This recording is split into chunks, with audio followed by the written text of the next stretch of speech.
through the bad and the ugly. Because there's nothing good about it. I'm Rebecca. And I'm Ryan, and today we are talking about time periods. The earliest days of filming involved filming on actual rolls of film. This would mean that each roll of film for each take had to be cut and spliced in order to be edited together. Nowadays, it's almost impossible to see this type of filmmaking, as filmmaking now involves filming on digital.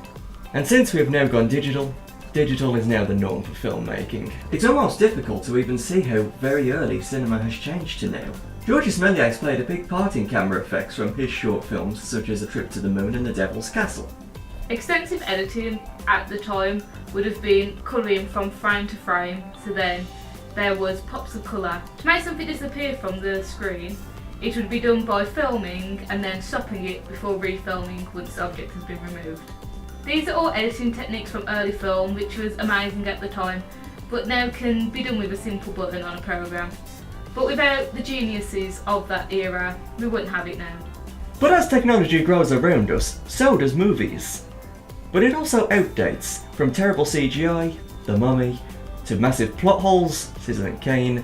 Technology does have a lot to answer for. But what if new technology was in old movies?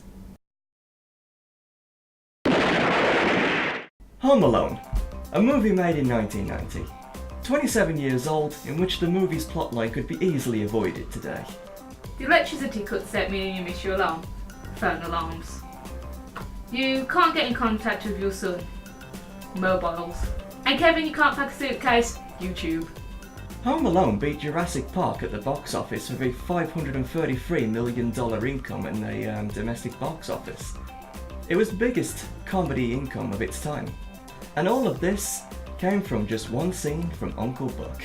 The second film, Home Alone 2, Lost in New York, is set in New York with all the same cast and box office wise got $359 million. But did not reach the critical acclaim that the first one did. There are also two other films after this, but neither have the original cast, and we don't talk about them. Never. Ever. This is certainly a movie that is dated in its time.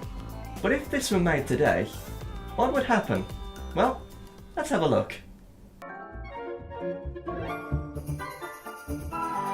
Hey Kev, what are you so worried about anyway? Mom's gonna pack your stuff. You're what the French call les incompetents. What? Hey Siri, what does el competent mean? I made them go away.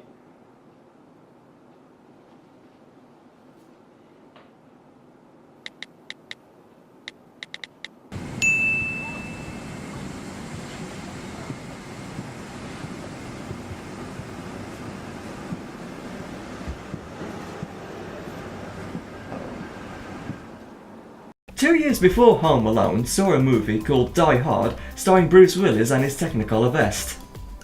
Die Hard again has a plot which could easily be avoided. Mobile phones are much better than walkie-talkies. The movie's concept was derived as far back as the 60s, but never came to be due to logistical reasons. However, come 1988, a location was found for filming, and this happened to be the 20th Century Fox headquarters. This was mainly due to having a location that could be used without disrupting any work. But if they'd left it any later, pretty sure mobile phones would have been a thing, even if it was flip-up ones. The first Die Hard has spawned a number of sequels, but none of them have reached the critical acclaim that the first one has reached. And this sentiment is even shared by the film's star. As like many other films, the film's concept is very much dated in its time. But here we'll offer our interpretation.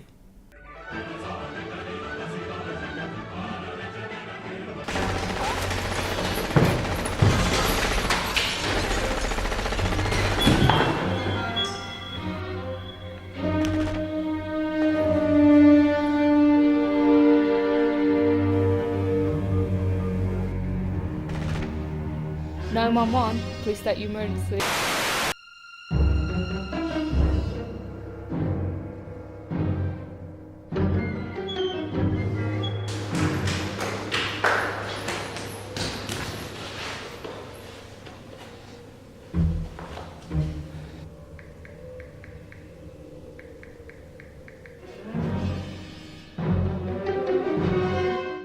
films will always be classics though, even if they're made 100 years ago or made even today. But technology will age and plot lines will become irrelevant or easily avoidable. It's kind of like that movie about that phone booth. I forget what it was called. But anyway, we're sorry to cut this one short, but that's all we have time for.